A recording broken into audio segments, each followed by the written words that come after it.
Hej med dig. Har du også været uheldig at få oliepletter på dit tøj? Jeg har heldigvis et rigtig snedigt sypige-hack til at fjerne de her oliepletter. Så hvis du godt kunne tænke dig at lære, hvordan man gør, så er du havnet det helt rigtige sted. Kom med indenfor.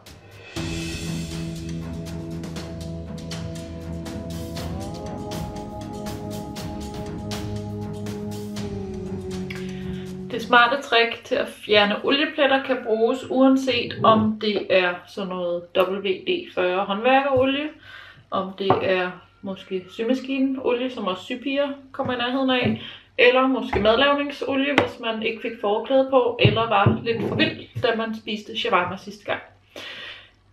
Lad os prøve at se, om ikke vi kan få fjernet nogle stedige oliepletter. Tjek min lille webshop ud, hvis du godt kunne tænke dig at købe nogle af mine broderikits, broderimaterialer eller redskaber. Du kan også hyre mig, hvis du har brug for hjælp til et af dine helt egne projekter. Nu har jeg forsøgt at lave oliepletter på 3 forskellige typer materialer. Vi har noget silke her, hvor olien er sivet helt ud simpelthen i det her tynde stof. Så har vi sådan noget buksestof, hvor de er meget synlige her. Og så har vi noget hør, hvor det er knap så synligt, men den ligger altså her, den her grimme plet. Det smarte sypige-trick, det er faktisk meget, meget simpelt. Det eneste, du skal have fingrene i, det er sådan et her skrædderkridt. Og gerne et hvidt et af slagsen. Hvis man har det, der hedder en, ja, det ved jeg ikke, om det hedder, men jeg kalder det en kridtkrasser. Det er sådan en her, som man bruger til at slibe skrædderkridtene med, så kan man med fordel bruge dem.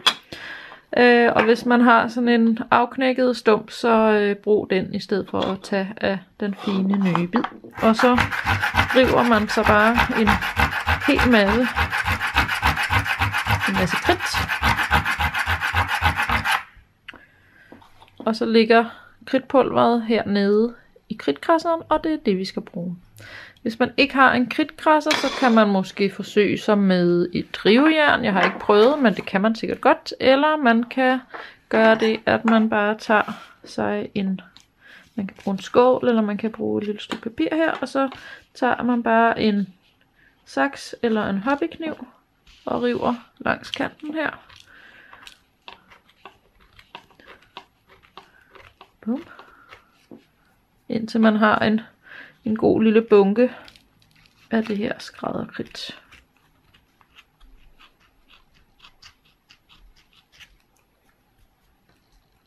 Så.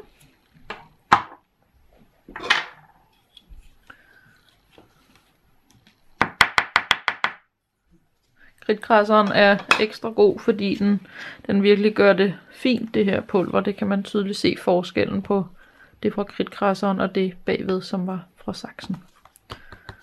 Så gør man simpelthen bare det, at man drysser sådan en god lille bunke af det her kridt oven på sin olieplet. Bare et godt lille bjerg. Bum.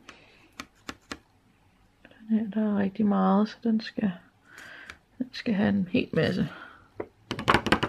Sådan der. Og så sørg for, at det er godt fordelt. Jeg tror måske, jeg lige tilføjer en lille smule mere her bagefter. Gerne sørg for, at det kommer ordentligt ud, så det dækker hele pletten og lige lidt ekstra til. Fordi nogle gange så er det sivet ud, hvor man ikke helt kan se det med det blotte øje. Så der man behøver altså ikke at pille i det med fingrene, men hvis man har masser af det, så bare lægge et ordentligt godt bjerg ovenpå. Og så venter vi bare til i morgen. Man skal lade det stå cirka et døgn, og så prøver vi at kigge på det igen. Nu har det her kridt ligget på i cirka et døgn, så nu gør jeg det, at jeg bare ryster det ned i en skraldespand. Man skal ikke gemme det, fordi det har jo suget fedtet til sig, så nu ryster jeg det lige af. Så har vi vores resultat her, og umiddelbart er der ikke rigtig noget som helst at se på nogen af stofferne. Når jeg vender den mørkerøde om her, så kan jeg se, at der stadig er lidt skjolder der. Det er så omme på bagsiden, så der vil jeg bare lige putte en omgang mere på, og så lade det ligge et døgn mere, og så er de pletter væk.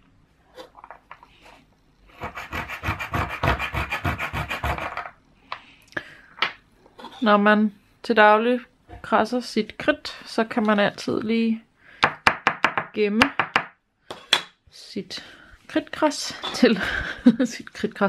til fremtidig brug.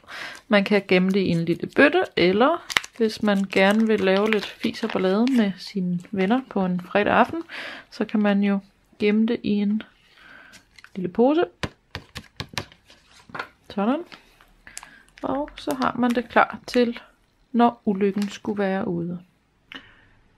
Det var alt, hvad jeg havde at sige om at fjerne oliepletter fra stof. Jeg håber, du får rigtig god gavn af det lille trick.